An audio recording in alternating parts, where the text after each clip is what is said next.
السلام علیکم دوستو، کہانی بدبو کے راز کا 5واں حصہ پیش خدمت ہے۔ ڈرائیور کو لے کر میں نسرین کے گھر پہنچ گئی۔ وہ اپنے بیڈ روم میں تھی۔ گڑیا، ماں اور اس کا چھوٹا بیٹا خرم تینوں رو رہے تھے۔ ساس آئی ہوئی تھی، نسرین کی بڑی بہن بھی پہنچ چکی تھی، شاید انہیں بھی اطلاع دی گئی تھی۔ آج جب میں اس کے بیڈ روم میں داخل ہوئی تو وہ ناگوار بو بڑی شدید تھی۔ خود نسرین کی ساس اور بہن بھی منہ پہ رومال رکھے ہوئے تھیں، نسرین کو دوسرے کمرے میں لے جانے کے لیے کوشاں تھیں۔ نسرین پہ مدہوشی طاری تھی۔ میں نے جھک کر اسے دیکھا اور پیار کرنا چاہا تو اس کا زرد اور ابھری ہوئی ہڈیوں والا چہرہ دیکھ کے اچھل پڑی۔ 10 روز میں اس کے اندر ایسا خوفناک انقلاب آیا تھا کہ میں تو سوچ بھی نہیں سکتی تھی۔ وہ مجھے قطعاً نسرین نہیں لگ رہی تھی۔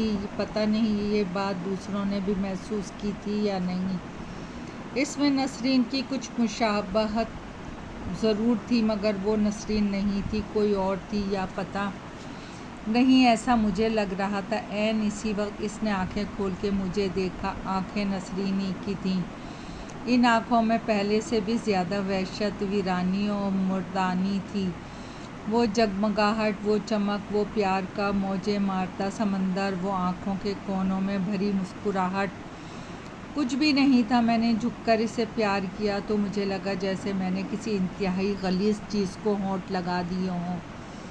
شاید ناگوار بو نسرین کے اندر سے بھپکوں کی شکل میں اٹھ رہی تھی۔ میں گھبرا کے سیدھی ہو گئی۔ مجھے اپنے ہی ہونٹوں سے کراہت آنے لگی۔ میں نے بے اختیار ٹیشو سے اپنے ہونٹ رگڑ ڈالے اور کمرے سے باہر نکل آئی۔ اسی وقت نسرین کا بڑا بیٹا، بہن اور اس سے سہارا دیے گڑیا کے بیڈ روم میں لے آئے۔ میرے پوچھنے پر گڑیا نے بتایا کہ سالگرہ والی رات ہی سے نسرین کی طبیعت خراب ہونا شروع ہو گئی تھی۔ پہلے شدید بخار ہوا، پھر کمزوری نے جیسے اسے پگھلانا شروع کر دیا۔ ان لوگوں نے لاکھ چاہا کہ وہ کسی ڈاکٹر کو دکھا لے، مگر وہ تیار نہیں ہوئیں۔ وہ زرد پڑتی گئیں، آخر اس پر بے ہوشی کے دورے پڑنے لگے تو گڑیا نے اپنی دادی کو بلایا، ڈاکٹر کو بلا کے دکھایا۔ کئی قسم کے ٹیسٹ ہوئے، مگر بیماری کی وجہ اب تک سمجھ میں نہیں آئی۔ ڈاکٹر بخار توڑنے کی دوا دیتا رہا، مگر سوائے اس کے کوئی فائدہ نہ ہوا کہ دن کے کسی حصے میں بخار کم ہو جاتا، پھر رفتہ رفتہ تیز ہونے لگتا ہے۔ اب تقریباً 4 دن سے تو وہ بستر سے اٹھنے کے قابل بھی نہیں ہے۔ مجھے یقین تھا کہ نسرین کی اس بیماری کے پیچھے اس منحوس جمال خان کا ہاتھ ہے۔ یہی خوف تو مجھے بے چین کرتا رہتا تھا، ورنہ نسرین جو حیرت انگیز طور پہ صحت مند ہو چکی تھی، 10 ہی دنوں میں گھل کے ہڈیوں کا ڈھانچہ کیوں بن گئی، جبکہ تمام ٹیسٹ کلیئر تھے۔ میں اٹھ کے نسرین کے پاس چلی گئی۔ اس کی ساس اس کے لیے سوپ بنانے چلی گئی، بہن کسی کام سے کمرے سے باہر گئی تو سب سے پہلے میں نے گہرا سانس لے کر بدبو کو محسوس کرنے کی کوشش کی، مگر یہاں بدبو نہیں تھی۔ میں کچھ مطمئن ہو گئی، پھر جھک کے نسرین کے چہرے کو دیکھا۔ اس کی آنکھوں کے گرد بڑے سیاہ حلقے اس کی بدصورتی میں اضافہ کر رہے تھے، اور اندر کو دھسی آنکھیں خوفناک لگ رہی تھیں۔ میں نے وہی ناگوار بو محسوس کی جو یقیناً نسرین سے آ رہی تھی، مگر اب وہ کافی ہلکی ہو چکی تھی۔ نسرین، میں نے دھیرے سے اسے پکارا۔ اس نے آنکھیں کھول کے مجھے دیکھا، پھر مسکرانے کی کوشش کی۔ یا اللہ، میں نے ایسی خوفناک بدصورت مسکراہٹ کبھی نہیں دیکھی تھی۔ اس کا دہانہ مجھے جبڑوں تک پھیلا محسوس ہوا، دانت بہت بڑے اور چوڑے لگے۔ مسکراتے ہوئے رخسار کی کھال کئی تہہ بناتی ہوئی کانوں کی لو کے پاس جمع ہو گئی۔ سچ جانے کہ مجھے نسرین سے کراہیت اور خوف محسوس ہونے لگا، ایسا کہ میرا جی چاہا بھاگ کر کمرے ہی سے نہیں، گھر سے بھی باہر چلی جاؤں، مگر میں خود پہ قابو پایا رہی، بس غیر محسوس انداز میں اس سے ایک قدم پیچھے ہٹ گئی اور مسکرانے کی کوشش کرتے ہوئے پوچھا، نسرین، یہ کیا ہو گیا تمہیں؟ نہیں، کچھ نہیں ہوا، بس اٹھنے کی دل نہیں چاہ رہا۔ یہ لوگ سمجھتے ہیں میں بیمار ہوں۔ फिर मुस्कुराने की कोशिश की। मैं निगाहें चुरा के दरवाजे की तरफ देखने लगी। शायद इसकी मुस्कुराहट देखने की ताब ना थी। मुझ में हंसती, मुस्कुराती, जगमगाती और खूबसूरत सी नसरीन पता नहीं कहाँ चली गई थी। शायद इसे जमाल खान ले गया था। अचानक मुझे ख़याल आया। मैं बेसाख्ता उछल पड़ी। अब मैं बर्दाश्त नहीं कर सकती थी। मैंने फ़ैसला कर लिया कि मैं इसकी सास और बहन को सारी बात बता दूंगी। मैं कमरे से बाहर जाने ही वाली थी कि नसीम ने मुझे आवाज़ दे ली। सबा, वो कहता है अब तुम्हें मेरे पास आ जाना चाहिए। मैंने इससे पूछा वो कहाँ है? मैं भी इससे मिलना चाहती हूँ। तब वो हंस दिया था। कहता है तुम्हारे कमरे ही में तो हूँ, मुझे यहाँ चैन नहीं आ रहा, मुझे वहीं ले चलो मेरे कमरे में। मैं इतना कहते कहते इसकी सांस ऐसी फूल गई जैसे वो मीलों से भागती हुई आई हो। नसरीन, तुम पागल हो गो। तुम्हें नहीं पता तुम्हारे साथ क्या हो रहा है। लेटी रहो यहीं, मैंने तेज़ लहजे में कहा और तेज़ी से बाहर निकल आई। नसरीन की बाजी मुझे देखकर ठिठक गई। शायद उन्होंने मेरे चेहरे पे उड़ती हुई हवाइयाँ देख ली थी। मैंने इनका हाथ पकड़ा और खींचती हुई ड्राइंग रूम में ले गई।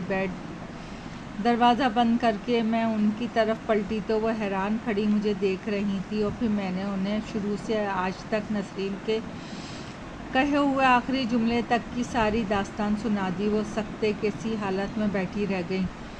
मैं दास्तान सुनाते सुनाते रोने लगी थी, मगर इसका एहसास खामोश हो जाने के बाद हुआ। नसरीन की बाजी का रंग सफ़ेद हो रहा था। इस बदबू की वजह से कोई भी मेरी सुनाई हुई दास्तान को रद्द नहीं कर सकता था। ऐन इसी वक्त मेरी बाजी भी आ गई। उन्हें भी नसरीन की हालत देख कर खौफ आया। फिर राहिला और हिजाब बाजी मिल कर सोचती और बातें करती रहीं। ज़रा देर बाद वो लोग कहीं चली गईं। मुझे ताकीद कर गईं कि मैं किसी भी हालत में नसरीन को इसके बेडरूम में ना जाने दूं और नसरीन की सास को भी बता दूं। मैंने ऐसे ही किया। नसरीन के पास गुड़िया को बिठाकर उसकी सास को भी सब कुछ बता दिया। वो मेरे ऊपर बिगड़ने लगी कि मुझे ये बात पहले ही बता देना चाहिए थी।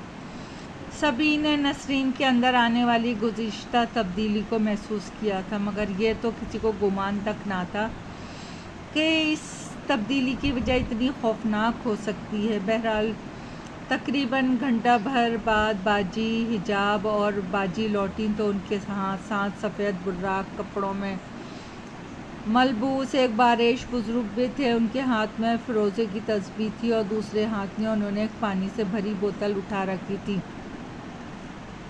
बाजी उन्हें नसरीन के कमरे के दरवाजे पे ले गईं। चल लम्हे तक वो वहीं खड़े कुछ पढ़ते रहे। फिर उन्होंने बाजी वगैरह को हाथ के इशारे से अंदर आने को मना किया और ख़ुद अंदर जाके दरवाज़ा बंद कर लिया। अब तक सारे घर वालों को इस खौफनाक कहानी का इल्म हो चुका था, बल्कि गुड़िया ने भी कुछ बातों की तस्दीक की, जिनमें एक बात सबसे ज़्यादा हैरत अंगेज़ थी कि नसरीन बाज़ औक़ात आधी रात को ज़ोर से हंसा करती थी और आवाज़ इतनी ऊंची होती थी कि अक्सर गुड़िया की आंख खुल जाती। चूँकि वो कच्ची नींद सोया करती थी, इसने जब भी उठकर नसरीन के कमरे में जाने की कोशिश की, हमेशा इसे दरवाज़ा बंद मिला, जो दस्तक देने पे भी नहीं खुला। इसने कई बार नसरीन को भी बताया और कहा कि वो दरवाज़ा बंद क्यों करती हैं, मगर नसरीन नहीं मानी और अक्सर ख़ुद भी मैंने देखा वो दरवाज़ा खुला छोड़ के सोई हैं। जो रात गए किसी भी पहर में बंद मिलता था, उसे भी यकीन था कि इस कमरे में कोई चक्कर है। बच्चे इस कमरे में दाखिल नहीं होते थे, बल्कि अक्सर आए गए लोग भी सिर्फ दरवाजे में खड़े रहकर लौट आते थे। हम सब सहमे हुए थे। नसरीन मदहोश पड़ी थी। कभी कभी वो कुछ कहती, मगर आवाज़ इतनी धीमी थी कि किसी की समझ में ना आता कि वो क्या कह रही है। हमने इसके कमरे को बाहर से बंद कर दिया ताकि वो उठ के बाहर ना आ सके। हैरत की बात ये थी कि वो बुज़ुर्ग भी नसरीन के पास नहीं आए थे, जबकि हिजाब बाजी ने उन्हें बताया भी था कि नसरीन वहाँ है, मगर उन्होंने इनकी बात अनसुनी करके पूछा इसका कमरा कौन सा है, और बाजी ने उन्हें इसके कमरे के दरवाजे पे खड़ा कर दिया। आधे घंटे बाद वो बुज़ुर्ग कमरे से बाहर आए। उनका चेहरा ऐसा तप रहा था जैसे इतनी देर उन्होंने किसी भट्टी के किनारे पे बैठ के गुजारी हो। उनकी आंखें सुर्ख हो रही थी। पानी की बोतल जो कमरे में जाने से पहले भरी हुई थी इस वक्त खाली हो चुकी थी। उनके हाथ पैरों में हल्का सा लर्जा था। उन्होंने नसरीन को देखने की ख्वाहिश जाहिर की। बाजी वगैरह उन्हें इस कमरे में लेकर गई। नसरीन को देख के इन बुज़ुर्ग के चेहरे पे ज़लज़ले के आसार पैदा हुए। फिर उन्होंने कुछ पढ़ के नसरीन के ऊपर फूंका। तस्बीह को गोद में रख के अपने दोनों हाथों से अंगूठे इसकी कनपट्टियों पे जमा दिए। नसरीन ने आंखें खोल के उन्हें देखने की कोशिश की मगर इसके भारी पपोटे लरस के रह गए। हम सब दुम सादे इसके बिस्तर के गिर्द खड़े थे। बच्चों के हिजाब बाजी ने कमरे में आने से रोक दिया था। वो कोनों खुदरों में बैठे रो रहे थे। ज़रा देर बाद ही बुज़ुर्ग की आवाज़ भिनभिनाहट की सूरत में कमरे में बिखरने लगी। वो कुछ पढ़ रहे थे। नसरीन के बदन में कपकपी सी दौड़ने लगी थी जैसे इसे सख्त सर्दी लग रही हो। वो हल्की सी चादर ओढ़े थी। बाजी ने उन्हें एक तरफ रखा। कंबल उठा कर इस पर डालना चाहा तो बुज़ुर्ग ने आंखों में उन्हें रोक दिया। तकरीबन 10 मिनट बाद नसरीन पुरसुकून हो गई। फिर ऐसा लगा जैसे वो गाफिल सो गई। इसका सर दाएं जानिब ढलक गया। इन बुज़ुर्ग ने हमें बाहर आने का इशारा किया और ख़ुद भी बाहर आ गए। बाजी उन्हें लेकर ड्राइंग रूम में आ गई। नसरीन की सास बच्चों को समेटे सहमी हुई बैठी थी। हमें बुज़ुर्ग के साथ अंदर आता देख के बच्चों को लिए दूसरे कमरे में चली गई। जमाल खान को इसके कमरे में कत्ल किया गया था।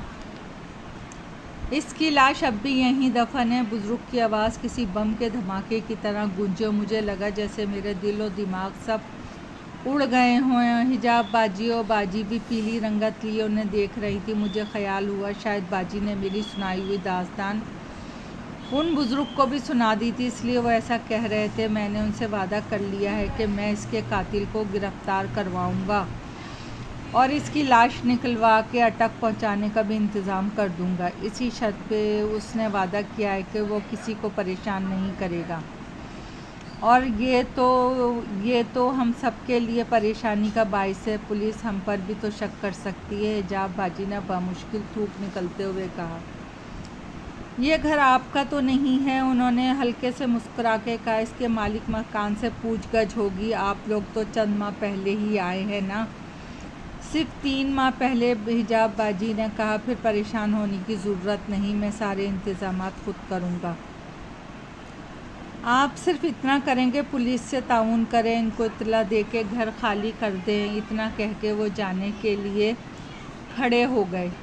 दोस्तों, कहानी अभी जारी है। पसंद आए तो लाइक और सब्सक्राइब कीजिएगा। आपकी दुआओं की तलब का।